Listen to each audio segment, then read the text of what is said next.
దేవునికి స్తోత్రము. అనుదిన దేవుని వాక్య ధ్యానమునకై ఈరోజు అనగా 2025 సంవత్సరము మే నెల 3వ తారీఖు ఈరోజు ధ్యాన వాక్యము పరిశుద్ధ గ్రంథము నుండి అపొస్తలుడైన పౌలు గారు కొరింథీయులకు రాసిన 2వ పత్రికలోని మొదటి అధ్యాయము 7వ వచనాన్ని మనం ధ్యానించుకుందాము. ప్రియ దేవుని బిడ్డలారా, నేటి ధ్యాన వాక్యాన్ని పరిశుద్ధ గ్రంథము నుండి మనము చదువుకుందాము ఒకసారి. కొరింథీయులకు రాసిన 2వ పత్రిక మొదటి అధ్యాయము 7వ వచనము. మీరు శ్రమలలో ఎలాగు పాలివారై ఉన్నారో అలాగే ఆదరణలోనూ పాలివారై ఉన్నారు. పరిశుద్ధ పౌలు గారు చెప్తున్నటువంటి ఆ సంఘానికి చెప్తున్నటువంటి ఈ మాటలు మనము ఈ రోజున ధ్యానించుకుంటున్నాము. ఎలాగంటే ప్రియ దేవుని బిడ్డలారా, ఈరోజు ధ్యాన వాక్యము శ్రమలలోనూ ఆదరణలోనూ పాలివారమై ఉన్నామన్న విషయాన్ని పౌలు గారు హెచ్చరించిన ఈ మాటలను మనము ధ్యానించుకుంటున్నాము. మనము ప్రభువుని నమ్ముకొని ఆయన కృపయందు ఎదురు చూచుచు,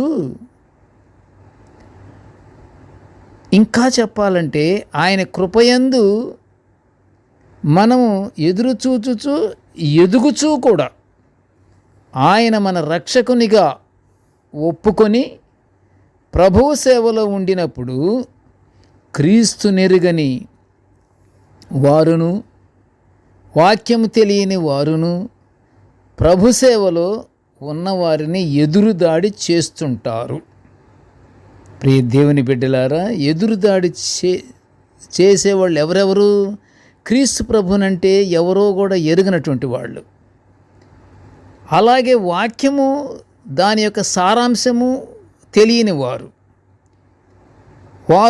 ప్రభు సేవలో ఉన్న వారిని ఎదురుదాడి చేస్తుంటారు అని పౌలు గారు ఇక్కడ తెలుపుతున్నారు ఆ మాటని ఈ కొరింథీయులు సంఘానికి. అదే శ్రమలలో మనము పాలివారమగుచున్నాము. మరి క్రీస్తు ప్రభుని ఎరుగని వాళ్ళు, వాక్యం ఎరుగని వాళ్ళు మన యొక్క వాక్య పరిచర్యలో ఉన్నప్పుడు ఎన్నో బాధలు పెడుతుంటారు కదా.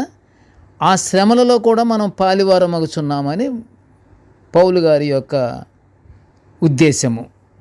క్రీస్తు యేసునందు సద్భక్తితో బ్రతుకును ఉద్దేశించి వారందరూ హింస పొందుతారు అని పౌలు గారు తిమోతికి వ్రాసిన 2వ పత్రిక 3వ అధ్యాయము 12లో మనము చూస్తున్నాము. ఈ మధ్య అనేక హింసలకు గురయ్యి మంచి సద్బోధకులను కూడా, వాక్య పరిచర్య చేసేవాళ్ళను కూడా వాక్యమును చాలా రసవత్తరంగా ప్రభువుని మనకు చూపుతున్నట్టు చెప్పే మంచి బోధకులను కూడా హింసించటము, ఏకంగా చంపటాలు కూడా జరిగినాయి కదా ఈ మధ్య.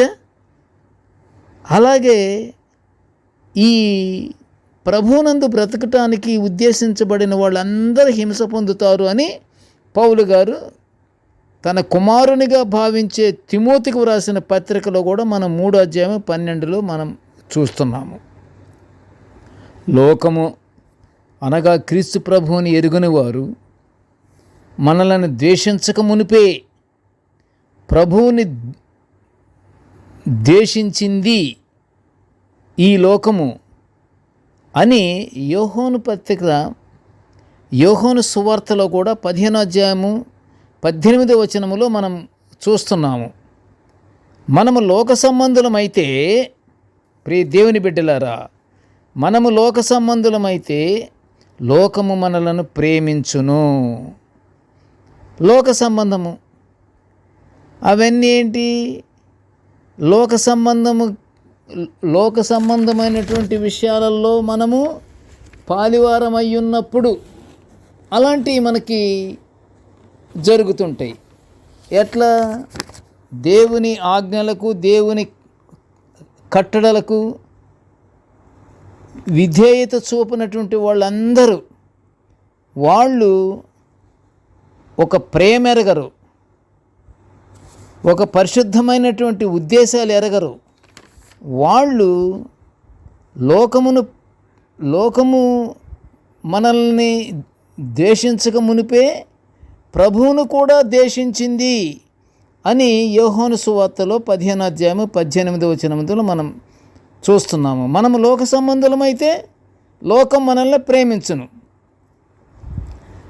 ప్రేమించును. కానీ మనము క్రీస్తు సంబంధులము గనుక లోకము మనలను ద్వేషించుననుమాట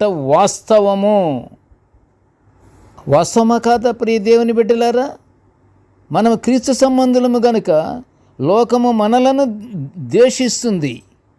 ఆ ద్వేషించునన్నమాట పక్క వాస్తవము. అందులోనూ మనము ప్రభువు చేత లోకములో నుండి ఏర్పరచబడిన వారము అని యోహాను సువార్త 15 కూడా వ్రాయబడి ఉన్నది.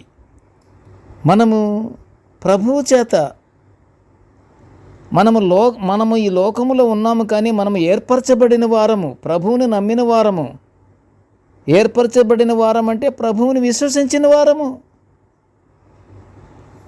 ఆ ప్రకారంగా మనము క్రీస్తు ప్రభు వారి ఆదరణలో పాలివారమై కూడా ఉన్నాము. మనము క్రీస్తు ప్రభు వారి యొక్క పాలివారమై ఉన్నాము, శ్రమలలో పాలివారమై ఉన్నాము. క్రీస్తు ప్రభు వారి యొక్క ఆదరణలో కూడా మనం పాలివారమై ఉన్నాము. క్రీస్తు నెరుగని వారి వలన మనము శ్రమల పాలు అవుతున్నామంటే క్రీస్తుని ఎరుగని వారి వలనే మనం శ్రమల పాలవుతాం. క్రీస్తు ప్రభు అంటే ఎవరో ఎరుగనటువంటి వాళ్ళు. మన నిరీక్షణ ప్రభు వైపే ఉన్న ఎడల మనం అన్ని పరిస్థితులలోనూ సంపూర్ణ విజయము మనం ఖచ్చితంగా పొందుకుంటాము. ప్రియ దేవుని బిడ్డలారా, ఆయన ఆదరణలో పాలివారముగా ఉంటాము. మనము ప్రభువునందు నమ్మిక ఉంచి ఆయన ఆజ్ఞలను పాటించుచు నిత్య ప్రార్థనలతో దేవుని ఆశీర్వాదాలు పొందుకుందాము. ప్రార్థన చేసుకుందాము. కృపగల తండ్రి, జీవము గల నాయన, నీ పాదములకు స్తోత్రములు అయ్యా. నీ యొక్క దివ్యమైన వాక్యాలను నిత్యం ఇలాగ మేము ధ్యానించుకునే గొప్ప భాగ్యాన్ని మాకు అనుగ్రహించినందుకు నీ ఘనమైన స్తోత్రములు నాయన. నేటి ధ్యాన వాక్యమును వినుచున్న ప్రతి ఒక్క బిడ్డను ఆశీర్వదించయ్యా.